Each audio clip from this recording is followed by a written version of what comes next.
के आधार से समय समय पर चतुर्विध संघ के लिए जो दिया है उसमें से कितना ग्रहण किया है इसके विषय में सोचने की बात है। वर्षा होती है लेकिन उस वर्षा का जल पात्र के माध्यम से ग्रहण किया जाता है। पात्र में बहुत अल्प आता है, बाकी धारा तो चलती रहती है। रात दिन वर्षा हो सकती है लेकिन ग्रहण कितना करने में आता है, सोचने की बात है। उन्होंने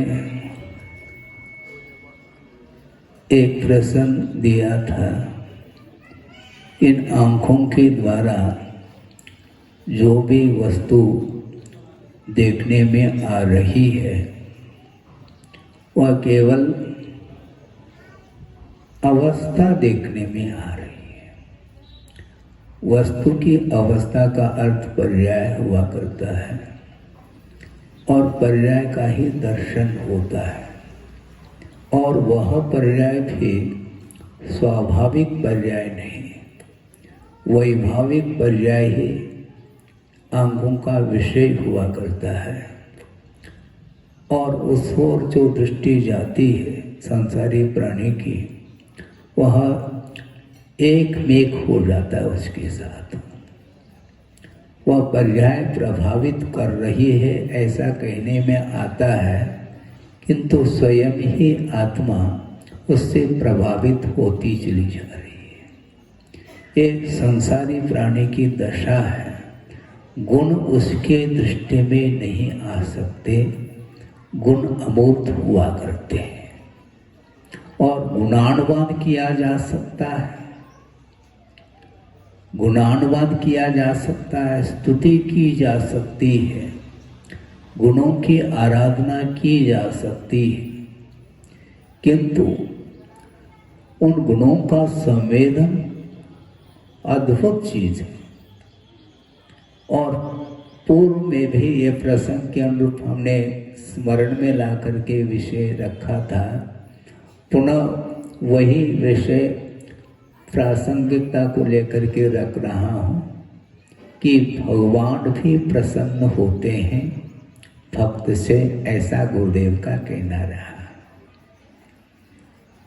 भगवान भी प्रसन्न होते हैं और गुरु भी प्रसन्न होते हैं। जब भगवान ही हो रहे हैं तो गुरु क्यों नहीं होंगे? गुरु भी होते हैं भक्त से प्रसन्न और भगवान भी प्रसन्न होते हैं, लेकिन उनको प्रसन्न करना खेल नहीं। हाँ, उन्होंने ये कहा भगवान भक्त से प्रसन्न तो होते हैं किंतु उनको प्रसन्न करना ये खेल नहीं है। इसी प्रकार गुरु को भी प्रसन्न करना खेल नहीं है। क्या बात है महाराज, खेल की बात आप कर रहे हैं? वो ये कहना चाह रहे हैं गुरुदेव कि भगवान बन चुके हैं, आपकी आराधना से वह भगवान नहीं बने, आपकी पूजा स्तुति से वो पूज्य नहीं बने। आप उनकी पूजा करो अथवा न करो, उन्हें कोई प्रयोजन नहीं। फिर महाराज वो प्रसन्न कैसे होते हैं? बहुत मार्गी की बात उन्होंने की। भगवान प्रसन्न होते हैं पूजा से नहीं, आज्ञा के पालन करने से। सुना? भगवान और गुरु आज्ञा के पालन करने से उनका मन भी प्रफुल्लित होता है। भगवान प्रसन्न होते हैं, ये वस्तुतः देखा जाए सिद्धांत की दृष्टि से नहीं कहा जा रहा है, किंतु व्यावहारिक दृष्टि से ये बात कहने में आती है कि भगवान भी प्रसन्न होते हैं, इसका अर्थ है वो भी आपका हित चाहते हैं। उनकी इच्छा है क्या महाराज? इच्छा नहीं, किंतु अनिच्छा भी नहीं उनकी। वो भगवान अथवा गुरु आपका अहित चाहते हैं क्या? नहीं चाहते, वो हित ही चाहते हैं। और विशिष्ट जब पुण्यात्मा कुछ विशेष पुण्य को लेकर के कोई व्यक्ति आता है समोत्सरण में, तो अकाल में भी उनकी दिव्य ध्वनि खिरती है। इससे स्पष्ट है वो भी कुछ चाहते हैं। लेकिन हम चाहें तब, हम चाहें तब होगा कार्य, उनके चाहने से नहीं। उनके उपस्थिति में भी हमारा कल्याण जो होगा वह समर्पण भाव के साथ ही हम कल्याण कर पाएंगे। ये सिद्धांत है। सिद्धांत के कुछ विषय रखना आवश्यक इसलिए समझ रहा हूं क्योंकि सिद्धांत में क्या क्या विषय आता है, गूढ़ रहस्य, उसको खोलने का प्रयास आचार्यों के द्वारा ही हुआ करता है। और सिद्धांत की बात यह है कि समोत्सरण में ही अथवा केवली और श्रुत केवली के पादमूल में ही तीर्थंकर प्रकृति का बंध होता है, अथवा क्षयिक संबंधित जिसको दर्शन मोने की क्षपना बोलते हैं। ऐसा क्यों महाराज? इसलिए क्योंकि उनके रेंज में, उनके चरण सानिध्य में पहुंचते ही एक विशुद्धि जो बढ़ती है वह अन्यत्र विशुद्धि नहीं बढ़ सकती। एक बात लेकिन ये ध्यान रखो, जो जो सानिध्य को पा लेता है वो सारे सारे जीव क्या तीर्थंकर प्रवृत्ति का बंध और दर्शन मोने की क्षपना करते हैं? नहीं करते हैं। फिर क्या हुआ महाराज? ऐसा क्यों? ऐसा क्यों? क्या परिणाम है? निमित्त का निषेध नहीं, निमित्त का महत्व घटाया नहीं जा सकता, न घट रहा है। किंतु निमित्त का महत्व होते हुए भी यदि उपादान यदि मान लो नहीं है तो भगवान भी हमारे लिए कुछ नहीं कर सकते। हाँ, विदेश क्षेत्र में चले जाएं तो वहां पर अभी भी विद्यमान कितने हैं? 20 है ना, एक नहीं दो नहीं 20 तीर्थंकर विद्यमान है। और वहां पर काल का कोई प्रभाव नहीं पड़ता। जो भरत और ऐरावत क्षेत्र में काल का प्रभाव पड़ता है, ये अवसर्पिणी और उत्सर्पिणी संबंधी जो प्रभाव है ये भरत और ऐरावत क्षेत्र में ही है, और वहां पर कोई भी प्रभाव नहीं है काल का। वहां पर हमेशा चतुर्थ काल में जिस प्रकार वातावरण रहता है भरत और ऐरावत क्षेत्र में, उसी प्रकार वह वातावरण वहां पर हमेशा रहता है। इसके बाद भी उस क्षेत्र में पहुंचने के उपरांत भी सबका कल्याण हो, यह अनिवार्य क्यों नहीं? ये प्रश्न खड़ा होता है, क्यों नहीं? चतुर्थ काल जैसा वातावरण है, वहां पर वज्र से नारायण स्वर्ण भी प्राप्त हो सकता है, बंद करके चला जाता है। तो इसके बाद गुरुदेव ने ये कहा, ये ध्यान रखो, ये बहिरंग सामग्री है। ये बहिरंग सामग्री है और इस प्रकार की मोक्ष मार्ग की योग्य सामग्री को संसारी प्राणी ने अतीत में अनंत बार प्राप्त किया होगा, इसमें कोई दो राय नहीं। इसके बाद भी दर्शनेन जिनेन्द्राणाम, जैसा आपने अभी सुना, साधुनाम वंदने न चिरम तिष्ठते पापम क्षुद्र हस्ते यथोदकम। अब सोचो, विचार करो, यहाँ पर तो भगवान दिखाई नहीं दे रहे हैं, यहाँ पर समोषण दिखाई नहीं दे रहा है, और वहां पर साक्षात देखने को मिलता है। और दीर्घ शरण के धारी भी कई जीव होंगे।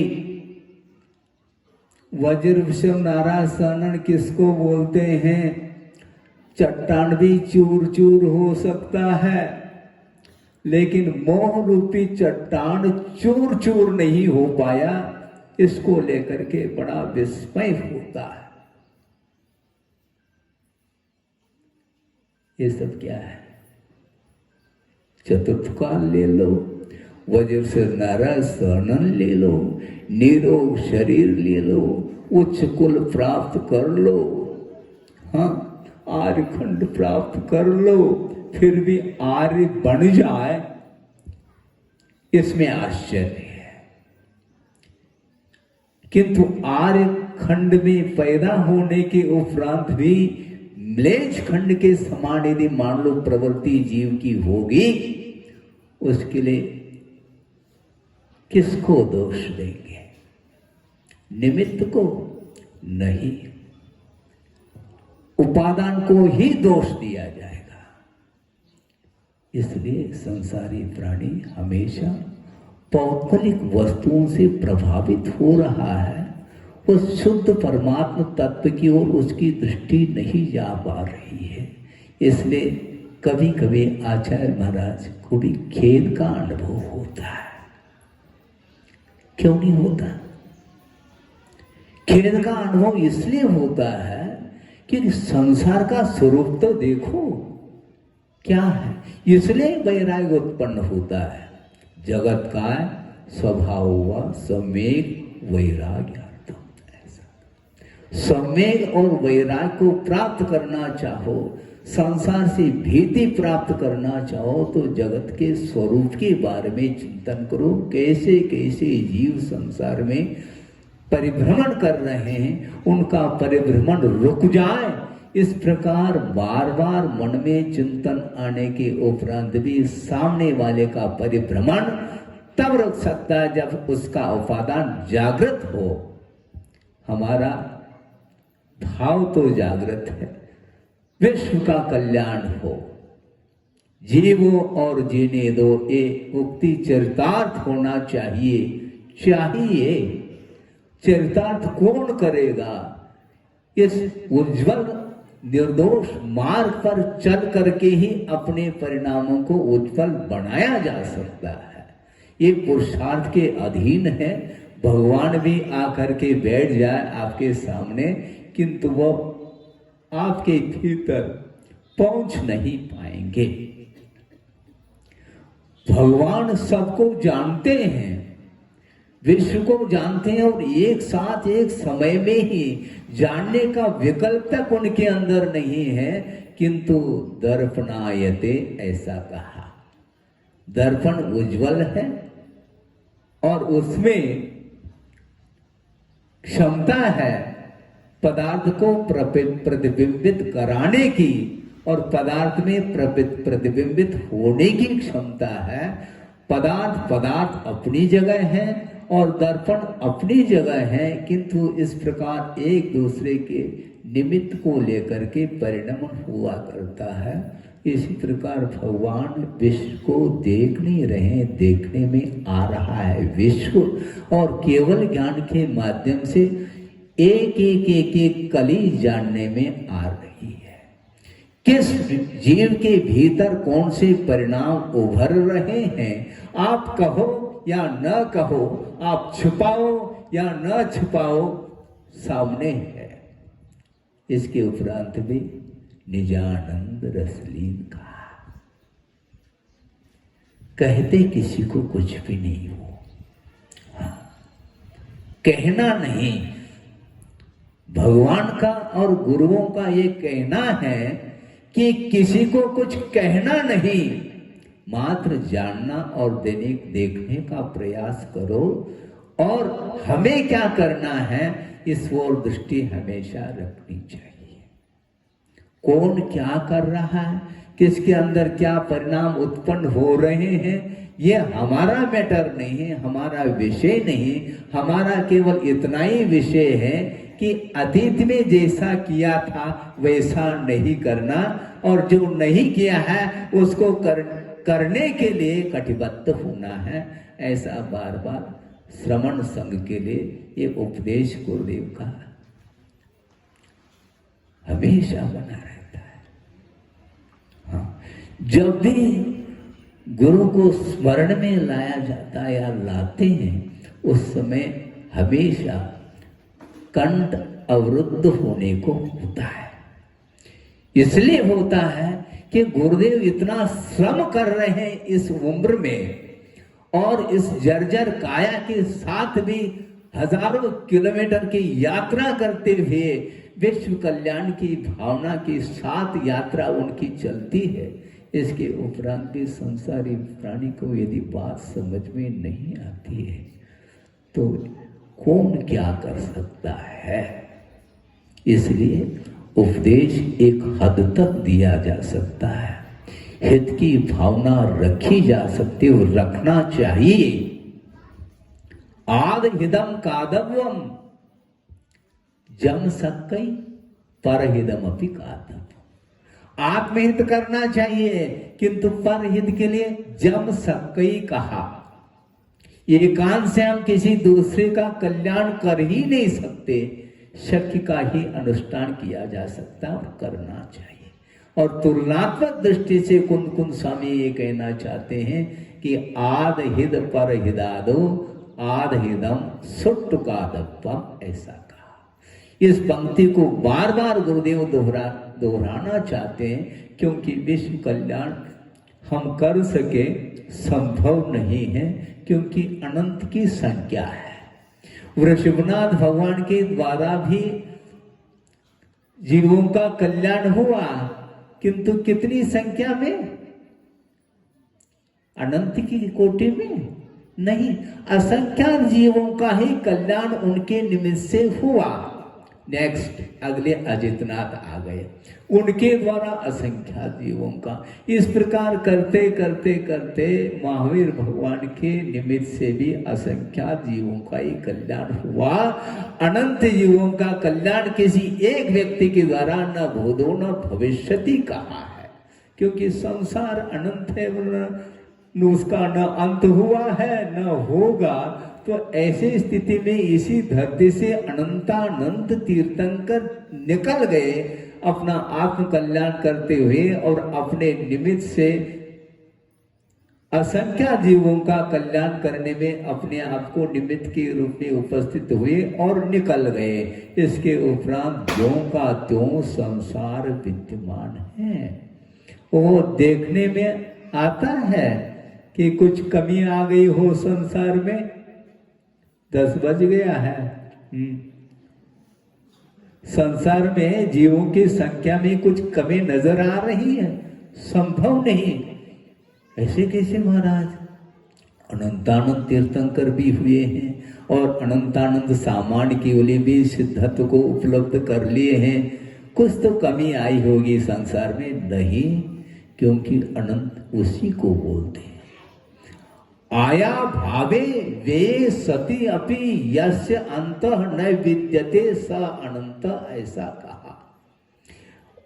ऐसी संख्या है जिसमें और संख्या जुड़ नहीं रही, किंतु प्रति समय उस संख्या में से व्यय होता चला जा रहा है, फिर भी इसका अंत न हो, उसका नाम अनंत है। इसलिए आचार्य महाराज कहते हैं अपना लोटा छानो। हाँ, विश्व का लोटा भगवान भी छान नहीं पाए, हम कहाँ छान पाएंगे। इसलिए अपना लोटा छानो। गुण कभी भी आंखों के द्वारा दिखाई नहीं देते। देखना चाहो तो दोष देख।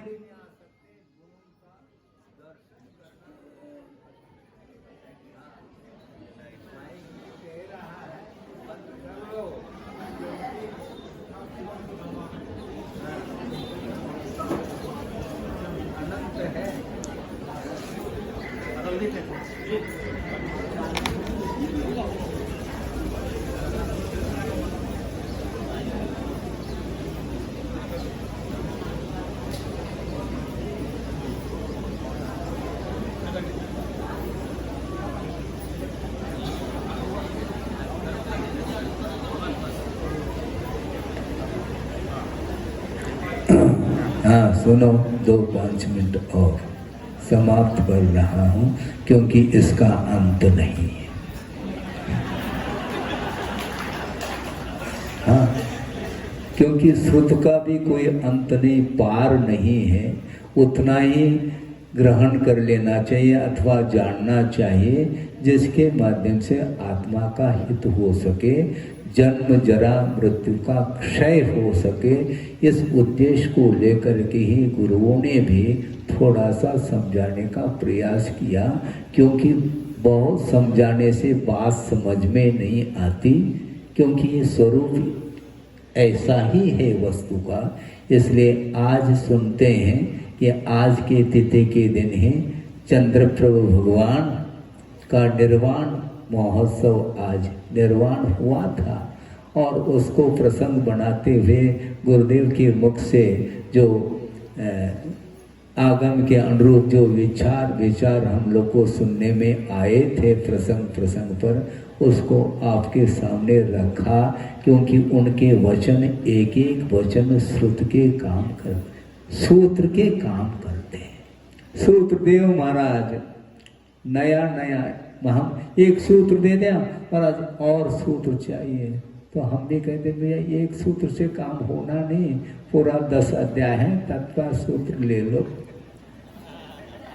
उसमें से जो आपको, हाँ, जिसमें आपका मन लग जाए उस सूत्र की आप आराधना करिएगा। हाँ, प्रत्येक सूत्र में अनंत अर्थ जब गर्भित है तो उसके तह तक हम नहीं पहुंच पाएंगे, इसलिए उतना ही सुन लेना चाहिए जिसके माध्यम से मोह की क्षति हो। हमने पहले भी कहा था, इस 9 कर्म की अंत्येष्टि अनंत बार हो चुकी है, किंतु अब मोह की अंत्येष्टि करना है। इस शरीर की नहीं, ये शरीर मिलता है मिट जाता है, ये इसका स्वभाव है, पौद्गलिक वस्तु है, किंतु अनंतकालीन जो मोहनी कर्म आत्मा के साथ अथवा जीव के साथ जिसका संबंध है, उसके क्षय करने के लिए बार बार गुरुदेव करुणा के साथ कह रहे हैं। इसके उपरांत भी उनकी वचनों को यदि हम उपेक्षित करेंगे तो भगवान क्या करेंगे और गुरु क्या करेंगे। इसलिए गुरुदेव ने ये कहा कि भगवान आपसे प्रसन्न हो सकते हैं, किंतु आज्ञा को हमेशा पालन करते रहो। यही भगवान की स्तुति है। भगवान की और गुरु की स्तुति वस्तुतः यदि है तो उनकी आज्ञा का निरंतर मन से, वचन से और काया से हम पालन करते रहें। और पालन करने के लिए हम बार बार गुरुदेव से आशीर्वाद चाहते हैं कि ऐसा न हो कि हम गाफिल हो जाएं इस मोह के कारण, और आपकी आज्ञा का हम कहीं उल्लंघन न कर बैठे। ये इस प्रकार की बुद्धि हमारी भीतर बनी रहे, इस भावना के साथ ही गुरुदेव को मैं बार बार नमोस्तु करता हुआ इस विषय को विराम देता हूँ। बोधि समाधि